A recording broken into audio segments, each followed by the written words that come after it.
Hey, welcome to Life in the Leadership Lane. I'm your host, Bruce Waller, where I get to talk to leaders that are making a difference in the workplace and in our communities. What did they do to get started and what are they doing to stay there? And oh my goodness, here we are. We're already at the end of first quarter in 2024. We're in March, and I have another special guest for you today as I'm getting to talk to Tanya Mariottini. I know that you are certified. You probably have several certifications, but you have your GMS-T. You're the Director of Global Mobility at Twilio, and you also serve on, I think, several boards, but two in particular I want to talk about today, and that's Worldwide ERC, now known as WERC, and Move for Hunger. Tanya, so excited to have you on the show. How you doing? I am doing great, and I am just delighted to be here today with you, Bruce. Thank you.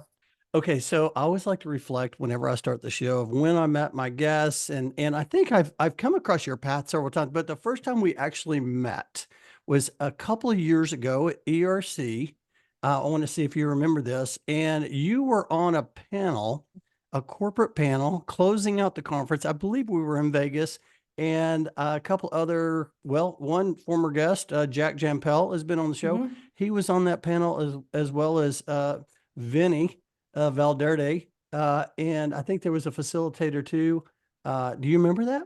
Yes, I do. And I am so glad you brought it up because somehow on this show, I wanted to mention that as well, because it meant so for everybody that's listening. So Bruce stays after the panel. It's the closing panel. Hopefully it was really entertaining. You know, there's always people who stay behind to talk, and Bruce waits patiently. And then he comes up and he talks to me and he says, I'm not going to say it verbatim, but the gist of what you said to me was that you had seen how my career had continued to progress. You were so proud of me. You were cheering me on. Like, it was such a positive message. And I was so inspired and touched. And I absolutely remember that. It meant so much to me. And one of the big things for me, just as a leader and as an individual, right, is to encourage other people, Mm. to help inspire them. And that is how I felt after you spoke to me. You were one of the most memorable things that happened at that conference. I absolutely remember, Bruce. Oh my goodness. Thank you. I appreciate that. And it was great. I mean, I remember there was so much value, and I was like, wow, they really did save the best for the last because you were all, I want to say, like truth tellers. Like you were Mhm. like, hey, here's how it is. Here's how you need to approach us as a supplier, or here's the value we're looking for, or here's what we're trying to really do. And it was just so authentic, and everybody was just sharing. And I felt like everybody was sharing from their heart, which was what made it so cool. And yes. Oh yeah. No, that's fantastic. Oh my gosh. Thank you for sharing that. I appreciate that. Yeah. I am really getting looking forward to getting to know you more today, and I can't wait to share this with the listeners. But before we get into your story, I want you to share a brief highlight of Twilio. Yeah, for those who don't know Twilio, tell me a little bit about Twilio and how do you serve your customers? Yeah, absolutely. So we are a customer engagement platform. We actually serve over 300,000 customers worldwide, which I think people are really surprised about. But also, I'd share with you, I've talked to so many people in our industry and they're like, oh, yeah, we use your platform. Oh, yeah, we use your platform. Hmm. So our goal is really to create unique, customized employee engagement, employee experiences. And so our technology enables that. So I always say, if you haven't heard of us, it's okay, but you're probably using us or a company that you work with is using us, which is always really cool. And then obviously, you have so much passion in the global mobility space because we have such an opportunity to really impact people's lives, like their personal lives, their lives. And so when you talk about serving our customers, really important to me in my day-to-day job. But as you mentioned, like being a member of WERC, and I'm still getting used to not Mm. saying worldwide ERC, so I may say that throughout the interview today, but it's just so important to me to be able to give back, share my experience, share my knowledge, and the same with Move for Hunger. Just so great to be able to be involved in our community. So I do think, and I think we might touch on this, but I feel like a part of being a really great leader is service to your community and service to Mm. others. And that's really kind of who I am as a person. Mm. I definitely want to talk about that. That is fantastic. We're going to get into leadership. I do. I get chills when I hear people talk about their companies the way you just talked about it. So you're talking about unique. You use the word unique. You talk Mhm. about the customer experience, And to me, whenever you work for companies like that, I feel like I work for a company like that with the Armstrong Company.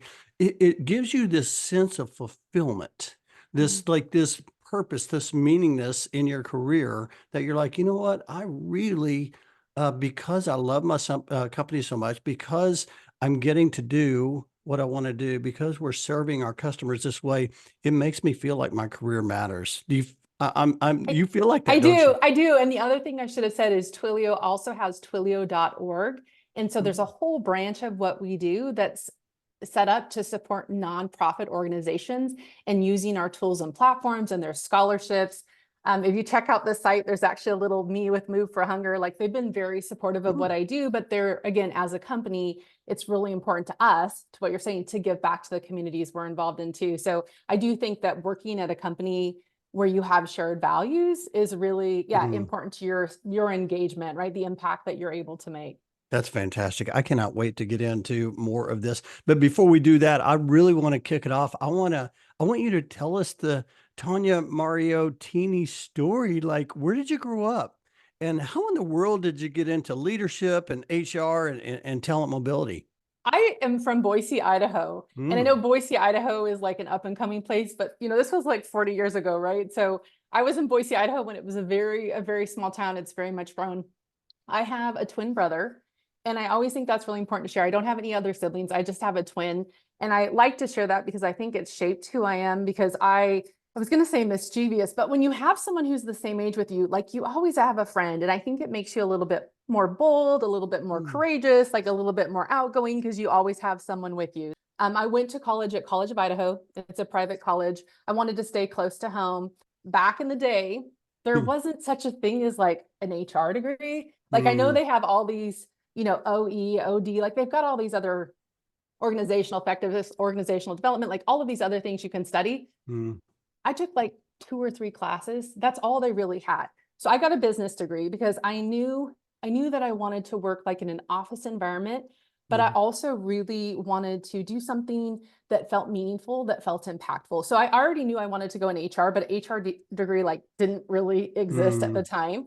One of the great things about the college I went to is it had a trimester, and during the winter trimester, you could do a study abroad. So I actually had the opportunity to do a study abroad. I would say that's the first time I'd really been outside of the US other than Canada. And back in the day, you didn't need a passport to travel to Canada, people. Mm. So it was international kind of, but not really. And being in Idaho, like Canada is just, Mhm. it's just over the border. So I would say that that kind of was my first venture into global. And then out of college, I'll just be honest, like it was hard to find a job. I started out in Mm. recruiting, started out as a recruiter, Mm. and the recruiting team worked really closely with the relocation team. And that's how I ended up in relocation. And my first real job out of college, I worked at a grocery chain, Albertsons, Safeway, like a big chain. I worked at their Okay. corporate office, which is in Okay. Boise, Idaho, because it was founded in Boise. Okay. And then while I was there, just US domestic mobility, but really enjoying it. Again, people, I mean, this is one of the things too. We would move people and it was so impactful. We got gifts all the time. I got service recognition. Like I was just like, this is cool. Like I am doing stuff and people really like, I really Mm. felt appreciated. Yeah. And then after I'd been there a couple of years, a friend of my father's son said, hey, we've got an opening at Micron Technology. Would you be interested? And I was like, sure, like Mm. great. Like let's do this. It's global. It's a bigger company. What a great opportunity. I mean, I would sit there sometimes. So I went from an individual contributor to a team lead to manager of multiple teams. Mm. And it was just such a great experience. So many people gave me opportunities, but also I would just reflect on how's a girl from Boise, Idaho, traveling all over the world. I mean, I went to Taiwan, I went to China, I went to Singapore, I Wow. went to Belgium, I went to Italy, I went to Germany on different business trips for different reasons, to Japan. I did a 4-month assignment in Japan. Like I just had so many opportunities that I am forever grateful for. Mm. I'm forever grateful, which we'll talk about maybe for some of the leaders that gave me those opportunities. But I just Yeah. was like, girl who grew up in Boise, Idaho, who wanted to like give back and help others and just ended up in the mobility industry. And it's just been, again, personally, it's been hugely rewarding. Wow. Oh my goodness, Tanya, there is so much there. And I love that. I got my business degree too, and I didn't really even know what HR was. I didn't know what relocation was. I got my business degree and I just said, "Hey, I just want to go contribute somewhere." Mhm. My brother was in relocation, and so I got to step into relocation. And it's been incredible. But you mentioned being a recruiter, like that. Recruiting is tough. And, so that's kinda how you got started. I love how you shared about how you even got gifts from customers. That's amazing, right? Whenever you, like, help someone and one thing is to get a nice email or a note, another Mhm. thing is to get a gift. Mhm. Like, that had to, like, give you that, like, confidence, like, "Hey, I'm in my lane, I'm in the right path," right? Well, and I would say just to share too, so definitely when I was at Albertsons, we got home baked gifts, which was lovely. But then when I was at Micron, I supported Puerto Rico and Mm, Europe. Those just mm, happened to be the geographies. So I got rum from Puerto Rico. Then I got all of this wine from Italy, chocolates from Belgium. I mean, I like wow. these That's assignees, cool. these people we were transferring, yeah, brought me some really, really nice, amazing gifts. But I agree with you. It's easy to send an email or say thank you or fill out a survey. It's another thing to actually like bring something back, right? Like on a trip and travel back and stop by and like express your gratitude in person. And I've always really also enjoyed like that human to human connection. Let me ask you this though. I mean, because you had to say yes to a lot of things for these experiences that you had. Like it sounds to me like you're fearless. Like, hey, you know what? I'm gonna try that. I'm gonna try this. I'm gonna try that. Like, were you always like that? Did you develop into that? Talk about like where did that fearlessness come from? I don't know. So maybe back to the point again about being a twin and like always having somebody to be there with to encourage. So I feel like I'm a little bit bolder because of that, but it's more about like missed opportunity. And I have like this deep fear of failure, which is not healthy. So it's like I don't want to fail. Like I have to do this. Like this is like it wasn't even like a thought not to go. I don't even know how to explain it. So it's not, it's I'm very afraid of failing and that propels me forward. Like I have to do these things because I may not get another opportunity. And I would say too, I'd be remiss if I didn't mention like after Micron, I went to Nike and Expedia and Twilio, and at each of those companies, I got additional opportunities. Nike sent me on a 6-month assignment to Amsterdam, and I can't imagine saying no. But I think to your point, I think sometimes the reason I got those opportunities is because I was willing to say yes, and some people probably didn't even get approached for them because maybe there were assumptions already made that like, oh, this person isn't willing or they wouldn't be, and they knew like, oh yeah, Tanya will do this, like Tanya will sign up for this, no problem. And I always advice I give people is that to say yes to things even if you don't know how to do it, because that's the Mm. best way to learn, and you'll figure it out, like sink or swim, right? Like Yeah. I'll tell you, there's a lot here. And when you talk about failure, I have a love hate with failure. Like, I love it because I know I'm going to learn from it, but I hate mhm, it, right? So much. You mentioned saying yes as well. I want to touch on this real mhm, quick. I just saw a quote, and it was a quote around, hey, great leaders, say no more. It was something around that. mm, And I was thinking about when I first started speaking, I said yes to everything. And I feel like there's like different seasons in your career where you need to know, hey, you know what? Yes, we'll get you to where mhm. you need to go. And then once you get in a different season, maybe you do say no more. Talk about that balance. I mean, here you are today. I mean, you're very busy. I mean, I'm sure you can't say yes to everything, but you said yes to get here. Talk about that. Yes. You're right on, because I think when you're early in your career, you Mm, have to take those opportunities because you don't get as many of them. And then it's kind of a snowball effect. And I would say too, you're right. I do say no to lots of things. I wish I have FOMO. I wish I could do more. Like I'd love to be more involved, but it's not possible. But then I think yeah. then it gives you the opportunity to be more selective Yeah. about the things where you're either passionate about or where you feel like you can make a bigger impact, but you wouldn't have gotten that platform if you hadn't said yes to other things before, whether it's speaking and coming on shows or whether it's getting involved in different things within your company. Like if you're not willing to do that to start, then it doesn't give you the momentum and the opportunity to then really do the things that are most impactful or where you feel like you can bring the most value. Yeah, that's so good. Hey, I do want to talk about mentors. I love talking about mentors on the show. I know you talked about your brother. It's kind of helped you along the way. Talk about maybe a few mentors that have helped you get to where you are today, and maybe something about them that made them such a great mentor.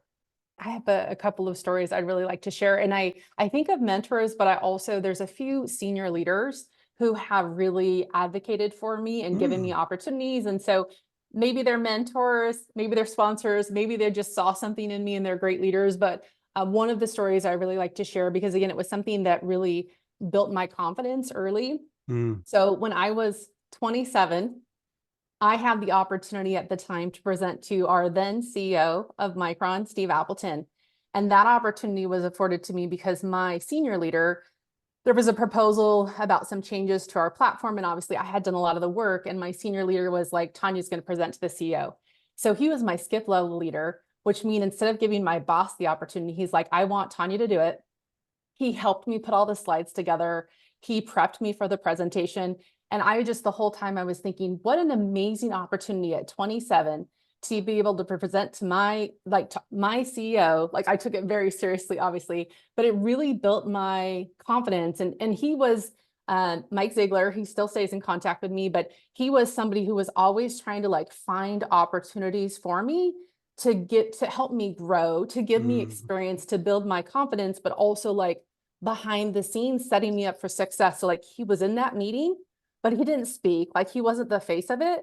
He just mm, wanted to help me, like help me be successful, which again is something I take as a leader and have leaned into. And I would say the other opportunity is similar, but when I was at Expedia Group, and Expedia was interesting because I worked there during the pandemic. So just to mm. share with everyone, like very interesting to be at a travel company during the pandemic, but very similarly, not my direct leader, but my skip level leader, the SVP for our people team operations. I think he saw something in me. He gave me a lot of opportunities to work on other things that were adjacent to the work I was doing. But again, we had to come up with a remote work platform, like a framework. And he gave me the opportunity to present to Peter Kern, the CEO of Expedia Group, with a couple of other leaders.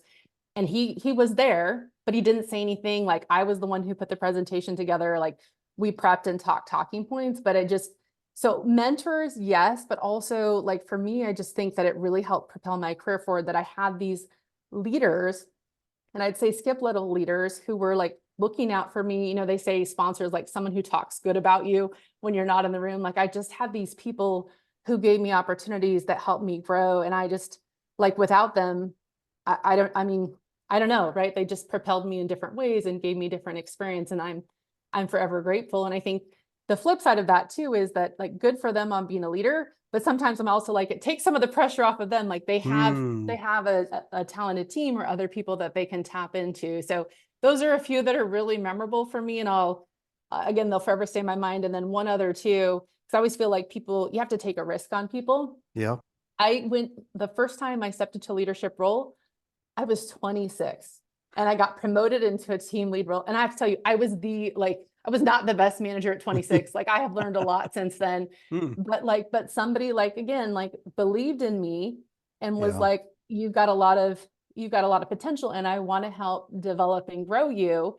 And so I'm going to promote you into this, team lead role over the team. And I just, again, like, if people hadn't given me, like, believed in me and given me these Mm. opportunities, well, we wouldn't be having this conversation today, Bruce, right? This is so good. I wrote down two words: empower and belief. I love that. I loved everything you shared there. I do want to know this though. You said I'm not the same as I was when I was a 26-year-old leader. Share one thing that's different. So, well, I definitely have a lot more patience and grace, I think. Mm, Yeah, and some of that may be wisdom. It comes with mm, age, but I think I just the approach about the approach, like trying to like get people to do what I wanted them to do and mm, not like going about it in the right way. And I think mm, there's some recognition too.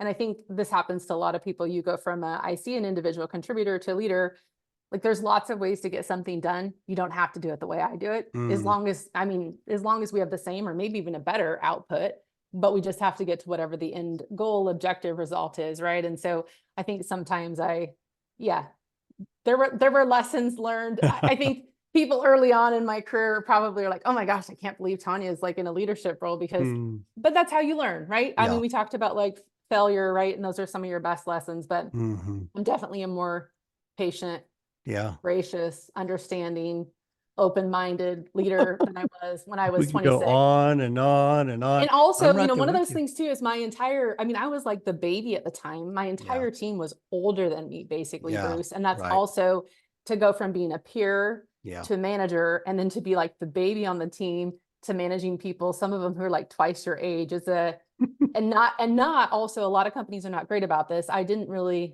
get a bunch of training. It's like, oh, Tanya's a new leader. Like, you'll be great. You got this. Yeah. No, I can see that. I will tell you, I've become a better listener. Yes. Better listener, patience, all of that. Yes, I can go on and on and on. Yes. Hey, I always like to talk about finding your lane, your purpose, your calling. I mean, you've been doing this for a long time. You started out in recruiting, then all of a sudden you started mobilizing talent, and then doing all these, projects abroad, and now you're continuing to lead a team. Was there a moment when you said, you know what, I found what I love? Yes, there is. And and it's a slight pivot because what I actually love is being a people leader. And the way that I love mobility, I love making an impact. Okay. But I actually really love being a people leader, a team leader. I love helping see people that I've worked with succeed. And so the moment for me it was 2017. I'll set the stage. They were at Micron. They were launching I think it was called Micron Leadership in Action, but they were launching a brand new leadership training. The first cohort was 16 people. I was selected as the first person from HR to represent, which was kind of a big deal. I mean, there's hundreds of people in HR. I was very excited about it. The cohort actually split into 2 teams and each had a team lead. I was voted in as a team lead for one of the teams that was working in this leadership network. This is a semiconductor manufacturing company, but everybody else in there's one person from IT. Everybody else is like engineers. You know what I mean? Like they're all technical people and I'm the HR person. So like, I just think it's really important to take that context into consideration. Yes. So at the end of it, they actually do a peer vote and you have to vote about the person who you think most demonstrates the leadership capabilities or who has the most impact on you during I think it was over the course of a few months that we went through this leadership training. Anyways, all my peers voted me in, I think almost unanimously. And that meant so much to me because especially again, I'm the only HR person. It's a bunch of people from the business and they made comments to me like Tanya knew exactly when to like push me to do a little bit more, or like I encouraged a couple of people like, hey, I think you should present because they had shared with me like they were working on their presentation skills. And like I had kind of coached everyone in like different places where they had shared that they wanted to lean in. And so again, it really meant a lot to me. And that was the moment when I was like, you know what, this is my lane because I really love like being a leader, being a people leader, like with the people and actually helping them succeed. And that was, I mean, I'm in touch with that whole cohort. They still cheer me on. I still cheer them on as they have grown in their leadership journey. But that for me, it was just really, it's one of the most probably memorable things in my entire career. I love that story. You're a storyteller. I love that. I love how you said, let me set the stage. That is so good. That is a great story. People leader. I wrote down the word coach. Yeah, I feel like I'm a coach. You're trying to bring out the best in everybody. And then maybe a side story also, which really built my confidence. At the end of this Micron leadership, we did a live broadcast for about 5,000 leaders across the company, and they lost our slide deck. And I won't say I winged it, but I'm really good at winging it. But I had practice, obviously, because it was kind of important. Right. And so I did the presentation with a couple other people on the team live, broadcast live across all of our global sites with no slides. And I had several very senior leaders come up to me afterwards and tell me how impressed they were that they would have been, and I wasn't nervous at all. I mean, I knew what I wanted to say, but who came up to me afterwards and just said, I would have frozen. I would have told them I couldn't do it. Like, again, back to like being courageous. They're like, that was just so amazing. You did that. And it really, I had several people come afterwards and be like, did you really have slides? Because it didn't even seem like you needed them. And it just, again, to like things that build your confidence, but also as far as it comes to being like a leader and speaking and being out there, I was like, yeah, like I've got this. Like I was in my lane, right? Like I was in Yeah. my zone. Like I felt very comfortable doing that. Yeah, when I think about that, I think about preparation. You put in the work to be ready for that, Mhm. and that was your moment, and you did well. Hey, well, let's talk leadership here. I always like Okay. to ask guests on my show if someone says, "Hey, Tanya, what is leadership to you?" I know you talked a little bit about service, but how would you respond to that? Yeah, so I always think it's about really, and I mentioned this a little bit, but bringing out the best in your team and everyone. I'm big Mm, about playing to people's strengths, and I strengths finders, like I've read a lot about that. And there are things that you're not good at that you could be better at, but the things that you're good at, you can be the best. Like you can really excel. And so I really like to help people understand where their strengths are, play to their strengths, give them opportunities, also help them grow and develop. So and I coach, I just really think of myself more as a coach. Like I'm there for you when you need me and when you don't need me, and to give you ideas and to be a thought partner. I'm not, for people who know me, I'm not hierarchical at all. Like I just like, we're all on the same team. mm. We've got the same objective. And like, however, we all succeed or we all win or lose together. Right. And so that's why I like the coach analogy. And I played a lot of sports when Mm. I was younger too, which I also think shapes who you are a little bit. And so the coach analogy works really well for me. What sport did you play? I thank you for asking. For those who haven't met me, I'm relatively tall, but I played basketball. But my passion was really softball, baseball. I did t-ball, and then as a woman, as a girl, it's fast pitch softball, which I lettered in. And when I went off to college, they didn't really have any teams because I went to a smaller private college. But yeah, all through school. So I would say loved basketball. I mean, I ran track, I played tennis. Uh, but then as you get older, you can only do like one spring and one fall sport. So you really have to decide. But Uh, yeah, but my passion was really baseball, softball. uh, My husband literally thinks it's the most boring sport, mm. but I love it. That's fantastic. Hey, I want to get into this coaching here. You talked Mhm. about how you have this passion for helping people, like bringing out the best in people, and I love it. Like especially when they succeed, you're like, I had a hand in that.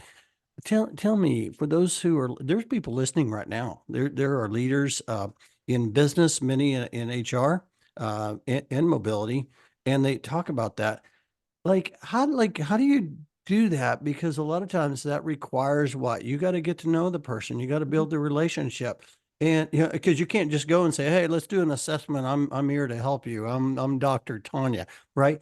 So there's some skill set in that. For those listening, maybe share maybe a couple of things that you have either seen or you've done or you've learned over the course of your career that's able to help people like see. I always say see the possibilities. Well, and you've touched on some of it. So I do think the foundation for anything is to build trust. Yeah. And you do that through building relationships. I think you do Mm, that through the being true to your word, to giving people opportunities, to giving them autonomy and empowerment, right? So I mhm, think you don't, I am one of those people. I've heard there's two types of people. Some people start in a place of trust. Some people you have to earn their trust. I trust you mm, from the beginning. You could lose my trust, but I trust you. Some people you have to earn trust over time. And so I think the most important thing is trust. And then you talked about it earlier too. So it's building relationships, but I also think it's really listening. And the great thing about mm, people is we don't all want the same thing. Because I know a lot of times it can feel competitive, or leaders will say, well, how do I give everybody what they want? Because there's assumptions made they all want the same thing, but people don't. Like they want mm, different opportunities. Like one of the things that's really important to me is to be able to have time to actually be involved in community things like Move for Hunger or WRC. So that's important to me, mm, right? But other people that wouldn't be. Like there's other things that they want to pursue in their career, or their side hustles or whatever they are. So I think it really is getting, as you said, getting to know your people.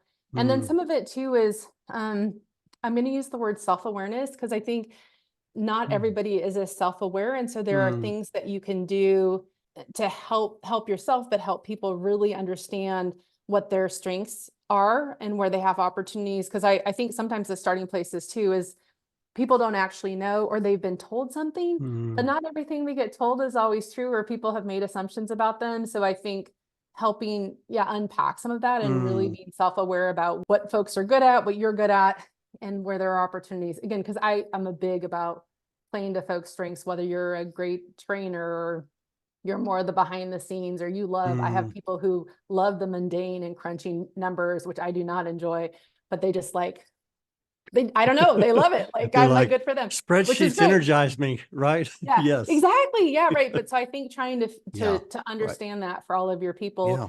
and then giving them opportunities to continue to grow and develop in those spaces. And again, truly everybody wants different things, and there is an opportunity for you to help everyone succeed. It's, I think sometimes people think like, well, I only have this one opportunity, and if I give it to Bruce, everyone will be upset. But maybe Bruce doesn't even want it. Maybe someone Yeah. else does. Maybe Bruce Right. wants something else. But you really have to, you have the conversations, build the trust, build the relationships, and listen to be able to do that. And it takes time, right? It's an investment of time, but the rewards are huge. The upside is huge. And I feel like too, if you are truly invested in being a good people leader, that is your job. Oh, That is your job. my goodness. That is so good. That's where you add value, right? Mhm. You grow the leader and your company will grow. That's just the way it works. Man, there's so much here. Oh my gosh, Tanya, we could have like a 4-hour show here. I do want to ask you this one question Mhm. since we're here first quarter of 2024. And you serve as a mobility leader for your organization. What kind of challenges do you see today in mobility? I'm curious for those that are listening. And, what do you see ahead? Yeah, so I think that it is, I feel like there's still a lot of change and transition. I mean, that's happening. I think the future of work, the future of mobility Mm, is evolving. I yeah. like change. Change to me is really exciting, because I also think then I know it's painful maybe, but we have the opportunity to influence and shape what that looks like. And I do think we've talked about it for a while. I think mobility has continued to become a more strategic function Mm, as we are more involved in thoughtful conversations about location strategy and how to mobilize our talent, which is cool, instead of being like, hey, mm, Tanya, move Bruce from, X to Y, which is maybe more the historical. So I think that's on the front, but there are a lot of other things I think that are top of mind for all leaders, and that is the economy, the mm, election. The election will play into immigration, which is a big part of our role. So like the macroeconomic conditions, different conflicts, I'm looking for the right word, that are mhm, going on in different parts of the world, which obviously impact us, shipping lanes. I mean, there's so many other things that are happening right now that I think are going to shape the work that we do going forward. But I also think I'm optimistic about mm, 2024, yeah. but I also think this is going to be a challenging year, but in a good way, because I think we've been going through this change, and I hope this is the year that I'm going to say solidify, not really, because things constantly change, but we figure out a little bit more like who is global talent mobility going Mm, forward. And I would say too, I'm excited about being on WRC, because that's one of the things that we're talking a lot about. I know we recently did a rebrand, but like how are we also supporting our association members as the industry is undergoing this change, and what does the future look like? And of course, none of us have a crystal ball, but I think we all recognize it's going to be different, and maybe we have some ideas about how it might be different. So mm. I think but there's a lot going on this year that's outside of our control. And then there are places again, yeah, where we can influence or play a role. Well, I mean, anytime you have change, it's going to be a challenge. Anytime you have challenge, you're going to have growth, right? Because Exactly. that's how we get better. And I love how Mhm. you talk about that. I see mobility also as a more strategic partner, more in alignment. I remember we used to talk about how come mobility and HR and talent acquisition don't talk, and today they're all together. I mean, Mhm. it's just that's part of it. Hey, since you brought up Worldwide ERC, I do want to talk about that because you're a very busy business leader. But yeah, you still find time to serve. And let's talk about first Worldwide ERC. Just went through a rebrand, now known as Mhm. WERC. I actually got to have Ashley Aldrich on the show recently. She's the chairman of the board, and they have just hired a new or named a new CEO, Mhm. Anapan Singhal. Talk about Worldwide ERC just for a second, for share like for the listeners that may not know about WERC. What is WERC? And I'm curious, how has it helped you as a professional? Yeah. So let me just touch on too. Very excited about the announcement of Anupam Singhal as the new Okay. CEO. We recently had our board meetings, and I will just tell you, like, because he had already been interim CEO and he had been on the board, I mean, he's just able to just step right in on everything. Like he was just a few weeks into his job, like hit the ground running, which is just amazing. So Worldwide ERC, again, we are the confluence of a bunch of different parts of the global mobility industry. And, Mm. it's always interesting to talk to folks who don't really understand what we do, but there are so many different like segments and pieces. And, there's there's groups that also have their own associations, but we are the place, or we are the place that brings everybody together. And, we really want to, a couple of things, we really want to make sure that we're staying on top of everything that's happening in the industry, that we're the voice Yep. to different legislative bodies. And the other thing that we're really focused on is that, at least this is my experience. So WRC worldwide, like we have always promoted ourselves as a global organization, but we haven't been as global as we would like to be. So I am excited, and some folks have heard, but like we're doubling down on going global this year. We've got a WRC regional summit in India on May 7th. We've got a WRC regional summit in Singapore on May 14th. I think some people will hit both of those, and then we're going to have a LATAM TBD. We've been talking about location. Stay tuned. It'll be coming out soon, but we're really trying to we've promoted ourselves as being not US centric, but in some ways I think we still have been, because a bulk of the historical activity has been US domestic moves. But again, as global mobility continues to evolve, it's so important that we're meeting our global markets as well. And then of course, which hopefully I will see you there, Bruce, we'll be in DC a month before the election, the presidential election here in the US, for our Global Workforce Symposium. So, which should be, of course, it's such a great city. It's going to be such a great event. But so lots of great things. And then how do I find time? Gosh, for me, like it is so personally rewarding to be part of the board, and maybe to step back, from a mobility perspective. Like I manage a team, I manage a budget, I think about strategy, I meet with other teams, but the board, I'm just learning so much about like finance and how organizations run and like how CEOs think. And it's just been, again, a great learning experience for me. And I feel I'm one of those people, you make time for what's important in life. Family's the same way. And so like, this is something I have wanted to be on the WRC board. Like it was, we'll call it a younger me goal.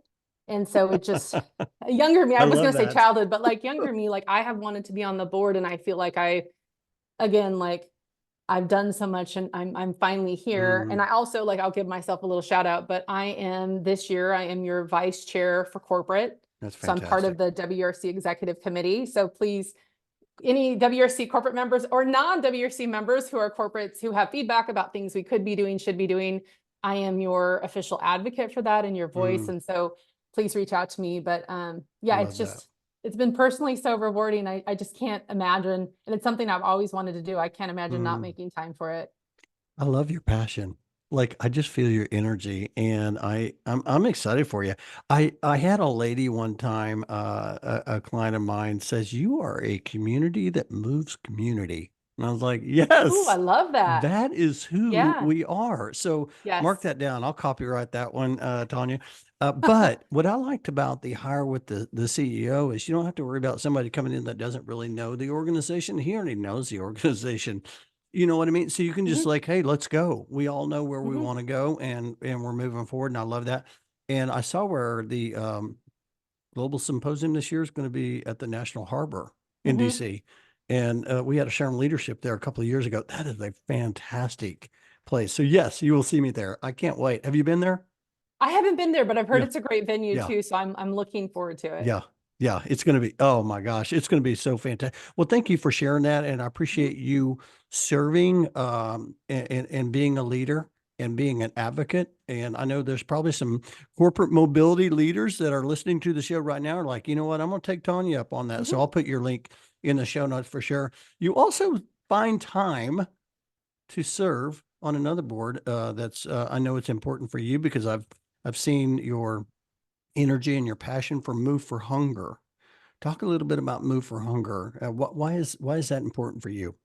Yeah. So Move for Hunger. So if everybody doesn't know it, so Move for Hunger, basically they mobilize our talent mobility industry, our household goods shipping industry, to take food surplus or surplus food to get it to the people in need, which is just, it's such a brilliant thing. And I love it because we've already got the network and they've got the trucks, they've got the know-how, and there's this food that's sitting somewhere and we're getting it to where it needs to be, right? And otherwise it would probably be thrown out. And actually food, and I don't have the exact stat right now, but is one of the largest contributors to greenhouse gases. So food that gets thrown out and doesn't get used. So there's a big sustainability play as well. So Move for Hunger for me, so I learned about it many, many years ago. And it was just it was a no-brainer to have in our program, like donate your food when you're moved. That's how Move for Hunger started out, right? Like you're Right. moving, you can't move your food, like donate it. Movers had their little boxes. They'd take all the food to their warehouse and then they'd every so often take it to the food bank. And now it's expanded obviously with corporate apartments, food drives, truck pulls. We do all kinds of fun things. And the reason that I am so involved is that I come from a place where I just feel so blessed.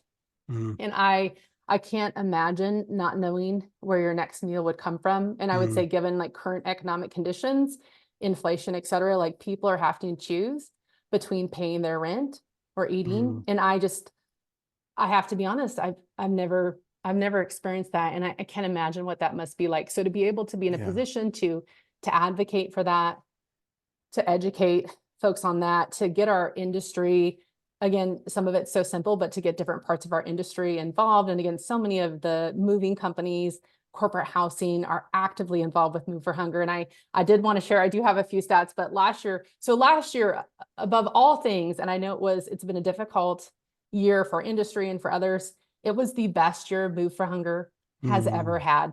That is how generous this community is. But almost 5.5 million pounds of food was donated and moved, which is just, I mean, it's just unfathomable. And one of the things too that Move for Hunger has really been focused on just the past, I'd say about 1.5 years, is about fresh food and healthy food, because it's not just about getting food to people, it's about making sure they have nutritious meals, because obviously you can focus better at work, you can focus better at school if you've actually been fed like a well-balanced meal. And so a lot of what they've done is really focus on fresh produce, on perishable instead of non-perishable goods. And, you know, they made that a goal about 1.5 years ago, and they've already exceeded the goals that they've set, which is exciting. So again, it's something for me, like I love WRC because it's a way for me to give back to our association and like what I know about the work we do.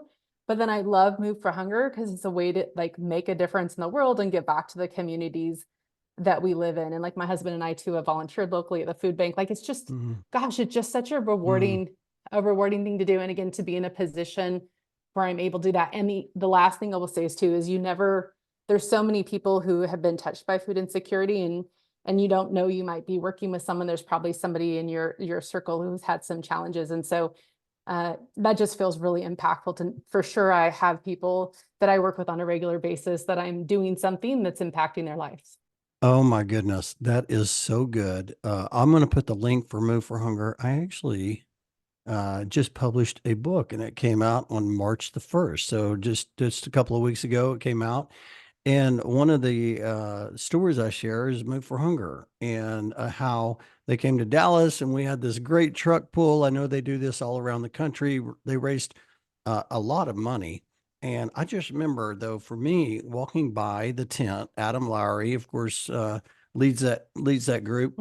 And there was a sign that said, you know, I can't remember exactly what the number was, but millions of people are going to go without food tonight. And it's just like, when I walked by the sign, I just like paused. I just like stopped for a second. I was like, I just got to take that in, because, you know, here we are, we're out here, we got the tents, we got the balloons, and we're all doing this truck pull, but yet that one sign just really impacted me. So I'm with you on that. I think it gives us this meaning that, hey, there's an opportunity to give back. And then they turn around and they go set a Guinness Book of World Records in a cereal box domino in Detroit, I believe. Were you part of that? I wasn't part of it. I did buy a couple cereal boxes because I wanted to be part of it. But the great thing is too, is that all of the sponsors, like Kellogg's donated all of the cereal, and Tony the Tiger was there, which is so cool, right? And then the local milk association, dairy association, sorry, they donated enough milk to go along with all the cereal. And then it went out to all the local food banks. And I don't have the exact stats on me. You that. can look it on the I website if love you that. link the site, but yeah. I love it. How cool to set a Guinness World Record, and then everything got donated afterwards to the local food banks to make a difference. Yeah, I mean, it just brings out incredible awareness, and it's so good. Well, thank you for serving. I know that's so important, and it's just getting bigger and bigger. And so I'll put the links in the show notes so people can check out Move for Hunger for sure. I do have one last topic I want to touch with you. I told you the time's going to fly by, but I want to talk about, in my book, I talk about moving your career from success to significance, and I feel like we've all had this success, but this significance, this meaningness in our careers, we're all like striving for that. But I feel like when I'm talking to you and I'm hearing your passion, I'm hearing your energy, I'm hearing about you serving, you're busy, busy, busy, but yet you have this fulfillment. For those who are listening right now, I don't know, maybe a tip on how you, I don't know, how you look at it, or how you go about going beyond your job and striving for something more in your career, because I feel like a lot of people want that. I think they do, but to your point, they don't know how to do it, or they're not actively taking actions to do that. And so I think it's to my earlier point, and I've heard this analogy used before, but you have to make the time. There's like, I could never read all my email. Like those are never going to get done. But if I spend all my time on my email, I'm not going to get to anything else. And so I think you really need to figure out what are your values, and then you need to make sure that you're setting aside time to do that. And the analogy I was going to use, which people have heard of, it's where they take the jar and they put the big rocks in. Like, what are your big rocks, right? Because or marbles, whatever it is. Because if you put all Yes. the sand in first, you put all the little stuff in first, Mm, the rocks don't fit, right? Because it just doesn't work that way, right? So you have to, whatever they are, like these are some things that I'm passionate about. I'm passionate about other things too, but you've got to just make sure that you're making time for those things, because if you don't, your time will just be all eaten up in emails or other things where you don't really feel like you're moving the needle or making the impact that you want to. So if you haven't yet, figure out what those things are, block time on your calendar, carve them out. mm, And I'm big on accountability too.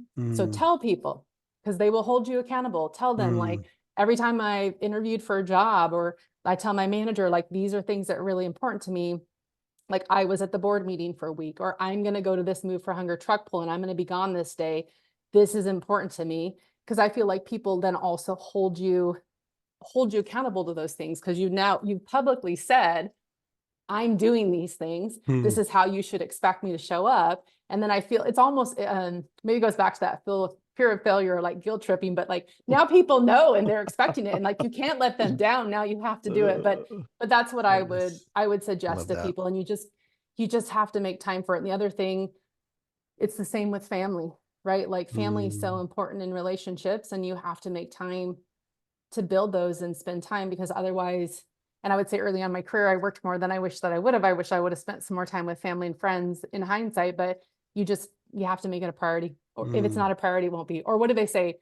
If nothing's a priority, everything's a priority, something like that. Like, you just have to get yes. really clear. So good. I have chills right now. Tanya, I have chills. So I wrote down earlier, make time for what matters. Hmm. I love that. I love the analogy of the big rocks. You got to know what your big rocks are, Hmm. right? And focus on the big rocks, put those in first.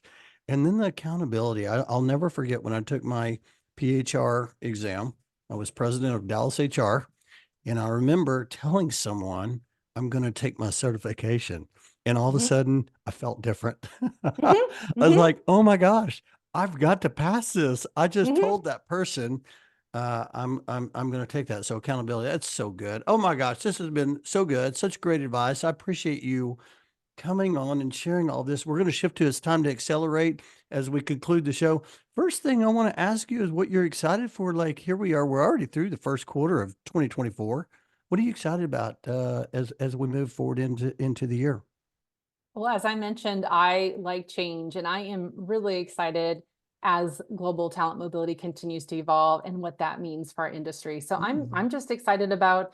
I know everyone else is like, "Oh my goodness, Tanya, you're a glutton for punishment," but I'm excited about change. I think change is really positive. Like you said, there's lots of opportunities for growth Yeah. and change. So that's what I'm most looking forward to this year, is another year of change. Mm. In my last book, I talk about how great leaders are grateful leaders. What are you grateful for? So I am grateful for family. Mm, Obviously, I have a very supportive family. I didn't give a shout out to my husband, Giorgio, but he's been very, very supportive of my career and all of mm, the things that I've said yes to and all the places I've traveled and gone to. I'm also really grateful for good health. I just feel like, mm. um, just different family things, the pandemic. I think that, I'm just grateful to be healthy. And I'm also very grateful just to be in a position where I can give back and give back to community, give back to our Mm. industry. And I'm grateful for you for doing that. So I appreciate that. Okay. Two more questions. First one is, what really what energizes you? So I love really like a difficult problem, like something that I can really I'm a super creative problem solver and I love it when I feel like I'm being really challenged. And I also love when I have the opportunity to build something. And a fun little Mm. side story, when I joined Twilio, everybody was like, oh, I can't wait to see what you build. I can't wait to see what you build. And I was like, how did they know I was a builder? But it's actually a Twilio thing. Like that's what Twilio says to everybody. Ah, But I was like, oh my gosh, they know me so well. Cause I love to build stuff, but it's that, it's mm. that moment when you're really in the zone and you're like, oh, Yeah. like this is a really like Oh, big, hairy problem to solve. And let's figure this out. I love that. oh my gosh. Next time I have a problem coming to you, Tanya. Oh We my can gosh, this is brainstorm. fantastic. I'm Yeah, like, we'll brainstorm Tanya. on it together. Oh, Well, this is and what do fantastic. they say? Like more hands makes work easier. So yeah, the Yes. more people I'm big about teamwork. So good. This is so good. Okay, last question, probably my favorite question. Tanya, 10 years older. She's around the corner. She's knocking at your door, and you're going to go answer that door. What's she going to tell you? So I heard Gary Vaynerchuk recently say this on a video, and I just thought it was so powerful. But he had someone say to him, I don't know the exact words, but it was something to the effect of like, someday I'm going to be somebody, like someday I'm going to be somebody, someday I'm going to be important. And he said to her, you are important now. Mm, And so I think I would say that to everybody, like remembering you are doing great work now. Like you are somebody mm, now, right? Like you don't have to wait till, like I always wanted to be on the WRC board, but I was doing great work to get there. Like great that mm. I'm finally here. But I Yeah. just think I would tell everybody, like all your listeners, like you don't have to keep thinking about like someday I'll be somebody or someday I'll finally reach this or I'll do this. Like you are now and like live your best life now. Take advantage of that time now. That's a wise 10 years older Tanya Mariottini. I love that. You are important now. I appreciate you so much for coming on the show Thank you. today and sharing your wisdom and your perspective. Okay, there's people that have heard you share something and they're like, I want to follow Tanya. I want to connect with her. How is the best way for them to connect? Yeah, LinkedIn. I'm very Okay. active on LinkedIn. Connect with me, message me, let me know that you have a question, let me know you want to chat, let me know you'd like to have me share a resource with you. I'm very available. So that I guess I should say to your listeners, I look forward to seeing you on LinkedIn. I hope I hear from you. I love that. Oh my gosh. Can you feel the energy? And by the way, I wanted to give you a real quick shout out too as we conclude the show here. You were listening to my show with Ashley Aldrich, and she mentioned this book, Unreasonable, The Remarkable Power of Giving People More Than They Expect, Unreasonable Hospitality. I have it right here. You sent this to me, and I just want to say thank you so much. I think I'm going to use this for our book club. And so I Oh, can't wait to dive into that and tell you about that.